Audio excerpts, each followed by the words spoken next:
structure of Greece right now. Here is another question. Thank you very much for this. It was very interesting. I have two questions. The first thing is you mentioned that you spend a lot of time with these couples, and I would like to ask how did you find their dialogues? Did they come naturally? Because I have experience from similar villages, and I did feel that the camera played a role. Many times, what they said, going to the stereotypical that during the who die would have been better or we're gonna die, it did feel like things they felt they have to say because there was camera filming. For me, it didn't. I don't know. There were bits of a dialogue, or did they feel that they had to say something? Did you ask them to say something? That's the first thing. And the second question has to do with the ending. It's very interestingly related to what he said at the cafe, that I feel I'm about to pull the trigger. I will pull the trigger. Was that a fictional ending? There was someone just sort of shooting birds? Was someone? I felt it was very symbolical, but was that something that happened, you happened to be there, or it was something that you arranged to happen? I think it's more interesting to be left as a question rather than giving an answer to it. But with with regards to the Hunda and all the comments that were made by them, we didn't push it.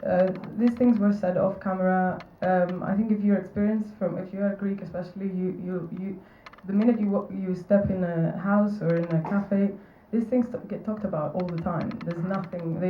They reference politics every minute that goes by, let alone the past rather than the current affairs. And these people have lived harshness very vividly. So they come back to it quite a lot. I think also I was discussing this with someone yesterday who was saying that you can see that it's real, but he was saying it feels like they play up to the cameras a bit. But that was definitely didn't come from us. But I think with anyone, when you put a camera with them, they want to represent themselves the way they want to be seen. I wouldn't really call it acting. I would call it kind of acting for yourself. I want to be seen like this. So I think that's an interesting thing cinematically for the film and for any other film to go with that kind of style of documentary filmmaking, to look at someone like that and see how they kind of perceive themselves and respond to it. And in terms of dialogue, the question also? The dialogue came completely from them. It was nothing to do with them.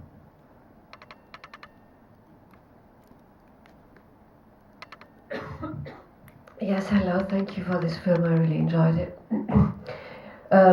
There was a question, though, which just kept coming up and up during the performance, which was, I was waiting for this moment of, this kind of second of hope, which just never came. And I was just thinking, is it just because you decided to let them bath in repression and misery?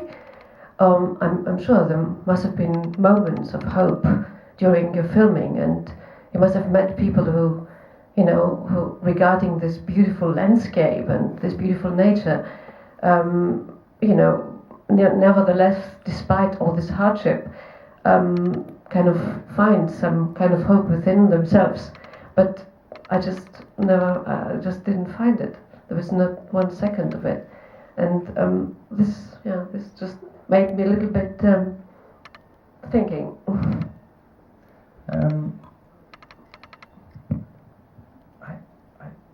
don't remember any hope when we were there. That really represents what it was like to be there, especially at that time. Most of it was last winter. And then the following summer when we were editing the film, and I mean a lot of the political situation was not during the film, during the making, during the filming, but the editing, and so it was our perception of that and our take on it to keep. That's I think why the film appears like that, because I think we weren't seeing any hope, and for them I really don't remember any hope. I mean the old shepherd Panis was the most pessimistic person I've ever met. He just thinks it's not worth it anymore. It's time to give up. So it's tough. I think that's something that other people have said about the film. You know, where's the hope? But we didn't see it, and the reality is tough. There was a question. I thank you very much for. Oh, sorry. It's okay.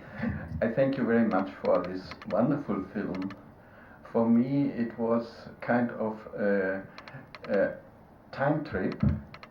First time I traveled in Germany, I was a young boy in '53 of last century, and I traveled by feet in Peloponnesos, and besides the electrical pylons, nothing has changed. It is an archaic world. These shepherds, the stick like a bishop, this wooden stick, the sound of the sheep, and nothing has changed. And I wonder, besides the TV in the houses, but phenomenal, this kind of how time did not change in these regions. I don't agree. Houses are built in a certain way. There are cars, there are buses. It's just not true, I think. There's no buses around there. Oh yes, sorry. There's a bus that comes once a week or something. I think this is pretty much true. I mean, obviously, I mean, they have mobile phones. They're not left 50 years behind, but there's definitely not been much advancement. And they're left behind. They can't update to the sort of contemporary life we have. That is a fact. I mean, just seeing the sort of chairs that they use outside in the courtyard, they're chairs that in Greece they were used 40 years ago.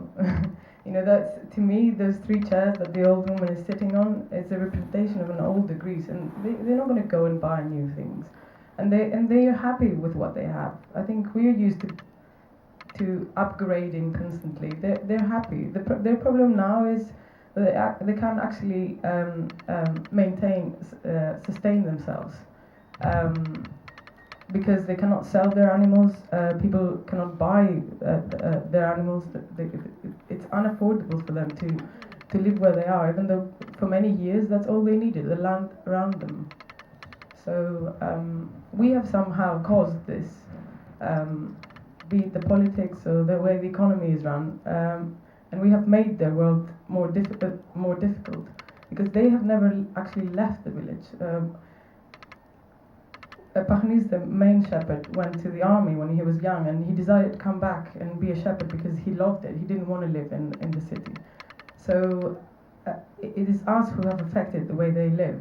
It is us that they can't, given a reason for them to wake up and feel depressed. And I don't think they have caused this, but they have to go through it. How big was your crew? And what were you shooting on? How big was your crew? And what were you shooting on? This is the crew. It's us two.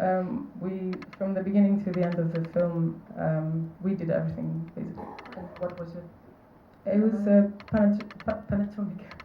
Panasonic HD camera with Zeiss lenses on. Yeah. First here. Hello, I'm from Greece as well, and it's so nice to meet you. I think what is very interesting in this film is not that we talk about poverty, but about an archaic model of living. That this is what is the impasse for these people. How can they change? There are these landscapes, and when you have the sheep, you contemplate, you live with nature. You don't know what money is, you don't know how to do another exchange. So I believe this is what is the most depressing feeling in the film, is that we cannot cope with this model of living anymore, and it's a very nice statement around this feeling, I think. Thank you so much. Yeah, I think I much prefer that perception of the film than that it's a political film about the crisis and talking about the crisis, because actually